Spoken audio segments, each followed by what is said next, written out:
अब 2026 आते आते या तो तुम कहीं ना कहीं ट्रक वाले भैया के व्लॉग जरूर देख रहे होगे, और अगर नहीं देख रहे हो बाय चांस तो लाइव स्ट्रीम तो तुम्हारी जरूर चल रही होगी रात को, जो घर पे ट्रक चलाते हैं ना वो वाली, है ना सही बताओ। लेकिन अगर तुम वो ट्रक वाले भैया बनना चाहते हो जो रात को लाइव स्ट्रीम करते हैं, घर पे बैठ के ट्रक का मजा लेता है, या फिर लाइव स्ट्रीम नहीं करना चाहते हो लेकिन फुल टू ट्रक के मजे लेना चाहते हो घर बैठे बैठे, और उसके लिए चाहिए तुम्हें एक व्हील।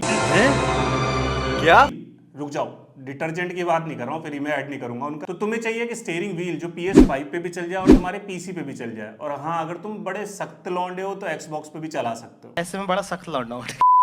और अगर तुम्हें इस चीज में इंटरेस्ट है एंड तुमने थोड़ा बहुत भी इस पे रिसर्च किया हुआ है ना, तो बिगिनर लेवल पे सबसे वर्सेटाइल व्हील तुम्हें मिलेगा G29, जो कि एक लाइसेंस प्रोडक्ट है सोनी का लॉजिटेक के साथ। मगर ये बेचारा लॉन्च हुआ था 2015 में, तो क्या 2026 में लेना इसको वर्थ इट है? चलो आज की वीडियो में इसी को क्लियर करते हैं। तो सबसे पहले बात ये आती है कि अगर तुम्हें एक बजट व्हील चाहिए, जो तुम जाके इंटरनेट पे सर्च करते हो कि मुझे भाई एक बजट व्हील चाहिए और जिसकी परफॉर्मेंस भी अच्छी हो, जिसके रिव्यूज भी अच्छे हो, और वो जो सबसे ज्यादा बिका भी हो, बाय चांस तुम देखोगे तो सबसे ज्यादा चीजें तुम्हें इंटरनेट पे इसी व्हील के रिगार्डिंग मिलेगी, क्योंकि ये अभी तक का सबसे ज्यादा बिकने वाला व्हील है, जो कि PS5 के लिए आता है G29 के नाम से, और Xbox वाले लड़कों के लिए आता है G920 के नाम से। हालांकि ये व्हील रिलीज हुआ था 2015 में, लेकिन अभी भी ये व्हील उतनी ही क्यूरियोसिटी से बिकता है मार्केट में, क्योंकि ये एक लौता ऐसा लाइसेंस प्रोडक्ट है जो इतने कम रेंज में आ जाता है, वो भी बहुत सारे फीचर्स के साथ। अब मैंने ये व्हील अपना शौक पूरा करने के लिए लिया था 2025 में, जिसमें मैं देखूंगा कि इसने एक टॉगल दिया गया है जो PS5 के लिए डेडिकेटेड टॉगल है। तो अगर तुम बात करोगे तो PS5 2015 में रिलीज तो हुआ नहीं था, लेकिन इन्होंने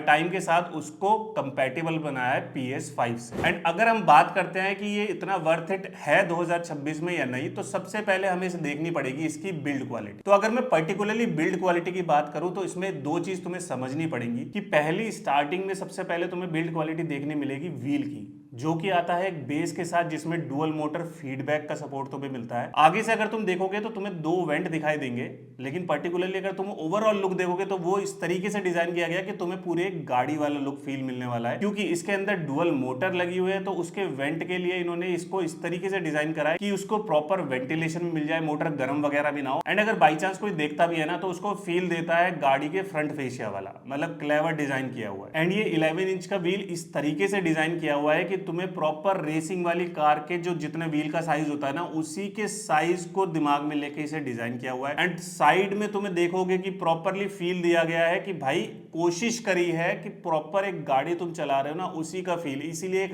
लेदर रैप दिया गया है। हालांकि मुझे लगता है ये एक्चुअल लेदर नहीं है, लेकिन नेक्स्ट टू एक्चुअल लेदर की कोशिश करी है इन लोगों ने। नेक्स्ट इसमें तुम्हें स्टेनलेस स्टील के पैडल शिफ्टर मिल जाता है, जो कि बहुत ही बढ़िया बात है। बीच में भी तुम्हें मेटल देखने के लिए मिलता है सॉलिड। एंड ये डिजाइन इस तरीके से किया गया है कि तुम्हें कहीं ना कहीं PS वाले कंट्रोल मिल जाते हैं, एक्शन बटन्स वगैरह, नेविगेशन बटन्स वगैरह।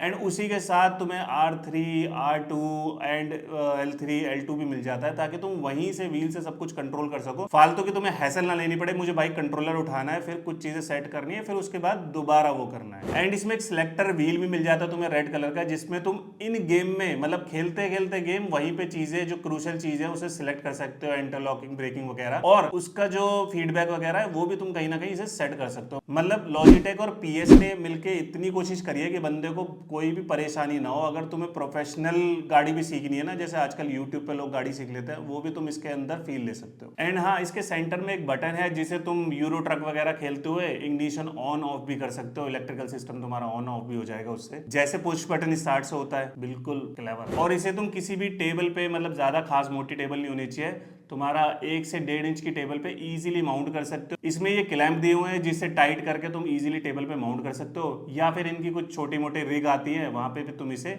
सिमुलेशन रिग पे माउंट कर सकते हो, जो कि तुम्हें मार्केट में गद्दी के साथ भी मिल जाएगी और विदाउट गद्दी भी मिल जाएगी। एंड सेकंड इसके आता है पेडल्स। पेडल्स की क्वालिटी तुम्हें नेक्स्ट टू बहुत ही अच्छी देखने के लिए मिलने वाली है। टोटली मेटल पेडल है, जिसमें ग्रिप पकड़ने के लिए छोटे छोटे एलिमेंट तुम्हें दिखाई दे रहे होंगे ब्लैक कलर के प्लास्टिक वाले। एंड नीचे का बेस भी हैवी इनफ है, लेकिन मुझे लगता है कि ये रिग पे माउंट करना ज्यादा बेटर रहेगा, क्योंकि कहीं ना कहीं टाइल्स वगैरह पे आगे पीछे खिसक जाते हैं। एंड व्हील और पेडल दोनों की ही क्वालिटी में तुम्हें स्टडीनेस दिखाई देने वाली है, मतलब एक सॉलिड बिल्ड के साथ आता है। मतलब अगर तुम 25 से 30 हजार रुपए खर्च करो तो तुम्हें कोई ऐसी चीज तो मिलनी चाहिए जो प्लास्टिक लाट है, मतलब लोहा तो इसमें लगा हुआ है थोड़ा बहुत ना, लेकिन प्लास्टिक ज्यादा है ना, लोहा लाट नहीं कह सकते। और इसे तुम अपनी PS से कनेक्ट कर सकते हो यूएसबी के थ्रू, एंड PC से भी कनेक्ट कर सकते हो यूएसबी के थ्रू। साथ ही में आपस वाले जो पोर्ट है ना वो VGA के थ्रू कनेक्ट होते हैं, और साथ में एक गियर बॉक्स भी तुम कनेक्ट कर सकते हो जो अलग से लेना पड़ता है। और जो इसका हायर वाला मॉडल है ना G923, उसमें भी वही वाला गियर बॉक्स लगता है, मतलब अलग से इन्होंने कुछ नहीं निकाला कि हाँ यही वाला कंपैटिबल है इसे ही लगा दो। लेकिन अभी वापस आ जाते हैं टॉपिक पे, तो G29 ये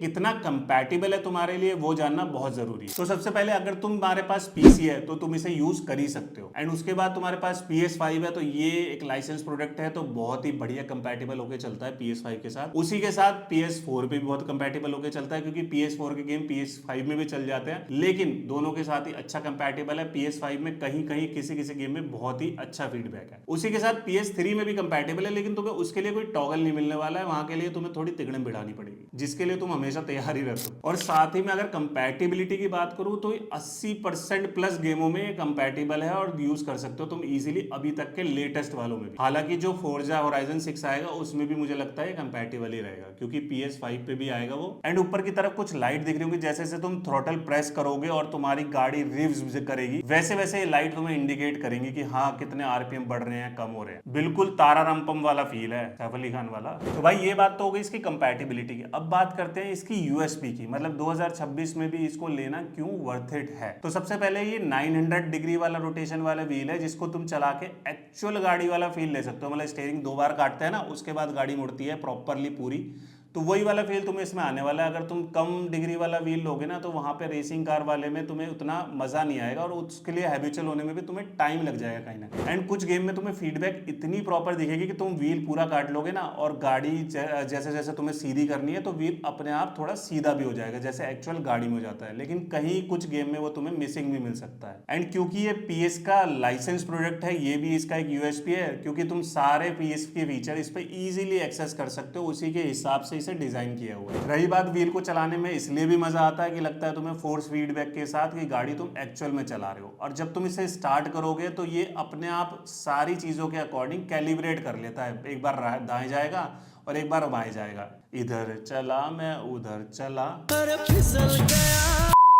बाद में सेंटर में आ जाएगा। डुअल मोटर का फीडबैक है, तो तुम्हें बिल्कुल एक्चुअल सा फीडबैक मिलने वाला है। हाँ लेकिन मैंने कहीं ना कहीं खेला है, तो वो जो प्रॉपर गाड़ी चलाते हैं और इसमें देखो अंतर तो आता है। अब इसके जो ऊपर वाला मॉडल है, जो कि इससे करीब 40-45% हायर प्राइस पे आता है, उसमें तुम्हें ट्रू फोर्स नाम का फीडबैक मिल जाता है, जो इससे ज्यादा बेहतर कहते हैं। हाँ अगर तुम कहीं रिव्यू वगैरह भी पढ़ते हो तो तुम्हें ये देखने के लिए मिलेगा कि G923 जो नया वाला प्रोडक्ट है वो G29 से फीडबैक में भी लोगों ने बताया कि हाँ थोड़ा बहुत डिफरेंस देखने के लिए तुम्हें एक्चुअल लाइफ में मिलेगा। और जो एक और इसका यूएसपी है वो है बजट, मतलब कहीं कहीं सेल में तुम्हें 25,000 रुपए का भी मिल जाएगा, जहां पे एक लाइसेंस PS का प्रोडक्ट जो भी इतनी सारी कंपैटिबिलिटी दे रहा है, इतनी सारी चीजें दे रहा है, वो मुझे नहीं लगता कि और कोई प्रोडक्ट इसके कंपटीशन में दे सकता है। और एक और चीज, कंपटीशन में तो इसके बहुत सारे आजकल व्हील आ रहे हैं जो कि लाइसेंस प्रोडक्ट तो नहीं है, लेकिन कहीं ना कहीं इससे कंपीट कर रहे हैं, जैसे मोजा का, PXN का। लेकिन मुझे लगता है लॉजिटेक की सर्विस तुम्हें कंपैरेटिवली उससे बहुत ज्यादा अच्छी मिलने वाली है, अगर इंडिया की देखे तो। बाहर का मुझे पता नहीं है, लेकिन इंडिया में लॉजिटेक बहुत सालों से है, जबकि मोजा वगैरह अभी आए हैं, जब से गिम्बल वगैरह आए हैं ना, और PXN का तो मुझे पता ही नहीं है। भाई अगर कुल मिला के देखे तो ये एक ऐसा व्हील है जो बजट में तुम्हें सारी चीजें दे सकता है। अगर तुम स्टार्ट करना चाह रहे हो अपनी गेमिंग वगैरह या लाइव स्ट्रीम वगैरह, मतलब अगर ट्रक से लेकर गाड़ी तक तुम्हें चलानी है, प्लेन उड़ाने की बात तो मैं करूंगा नहीं, एक रेड बटन है, दबा दिया, नहीं दबाना था। इन सारी चीजों में तुम्हें दोनों तीनों चीजों में ये प्रॉपर कंपैटिबल रहेगा। तुम्हारे को PS5 कैलिब्रेटेड व्हील मिल रहा है, वो भी लाइसेंस ऑफ सोनी के अंडर, साथ ही में एक बहुत अच्छे ब्रांड की रिलायबिलिटी भी तुम्हें इसके साथ मिल जाएगी। एंड अब आते हैं गाइस वर्डिक्ट पे कि तुम्हें ये 2026 में लेना चाहिए या नहीं। मतलब अगर तुम चाहते हो अपना शौक पूरा करना गेमिंग वगैरह में, और चाहते हो स्टार्टिंग एक बिगिनिंग व्हील, तो इसको जरूर ले सकते हो। एंड क्योंकि ये बहुत ही रिलायबल व्हील है, तो तुम आंख मीच के इसको ले सकते हो। अपनी स्ट्रीमिंग वगैरह अगर तुम्हें करनी है तो भी तुम इससे कर सकते हो। ये PC और उसमें बहुत ही अच्छी तरीके से चलता है विदाउट एनी लैग। एंड अगर तुम्हें लगता है तुम्हें कोई प्रोफेशनली व्हील लेना है और तुम्हारा बजट बहुत अच्छा है, तो तुम 60-70 हजार में एक अच्छा व्हील ले सकते हो, इससे भी बेटर जो होगा, जिसमें तुम्हें सर्वो मोटर वगैरह का फीडबैक मिल जाएगा और ही प्रो लेवल का। और भाई अगर तुम्हें लगता है नहीं भाई कैजुअल गेमिंग ही करनी है, और कैजुअल नहीं मैं तो कहूंगा अगर इंटरमीडिएट लेवल की गेमिंग भी करनी है ना, तो भी तुम इससे आराम से कर सकते हो, क्योंकि बहुत ज्यादा पैसे खर्च करके मुझे नहीं लगता वो वर्थ इट है। एंड साथ में अगर तुम्हारा बजट थोड़ा सा और अलाउ करता है तो तुम इसका गियर बॉक्स अलग से खरीद सकते हो, जो तुम्हें 5-6 हजार रुपए का अलग से मिल जाएगा। तो उससे तुम्हारा सिस्टम बिल्कुल नेक्स्ट टू प्रो लेवल ही बन जाएगा कहीं ना कहीं। तो भाई मुझे नहीं लगता कि इस सेगमेंट में, इस प्राइस लेवल पे जो कि तुम्हें सेल वगैरह में मिल जाता है ना, वहां पे कोई भी कंपटीटर इसका स्टैंड करता है इसके सामने, अभी भी 2026 में भी। बाकी इसे लेना ना लेना 2026 में वो टोटली तुम्हारी रिक्वायरमेंट पे डिपेंड करता है। और अगर तुम चाहते ही हो कि नहीं भाई मैं तो चाइनीज कंपनी पे भी विश्वास कर लूंगा, तो इसके कंपटीशन में मोजा का R3 या फिर PXN का VD4 तुम कहीं ना कहीं कंसीडर कर सकते हो। लेकिन फिर वही बात, वहां पे तुम्हें सर्विस और देखने के लिए मिलेगा नॉन लाइसेंस प्रोडक्ट। तो ये चीज अगर तुम नहीं कंसीडर करते हो तो तुम इन दोनों प्रोडक्ट को भी देख सकते हो। तो देर किस बात की, अगर डिसाइड कर ही लिया है G29 लेना है तो फटाफट से नीचे जाके टैग प्रोडक्ट में उसे खरीद सकते हो। और अगर डिसाइड करा है कि कुछ और लेना है तो भाई कीप सर्चिंग।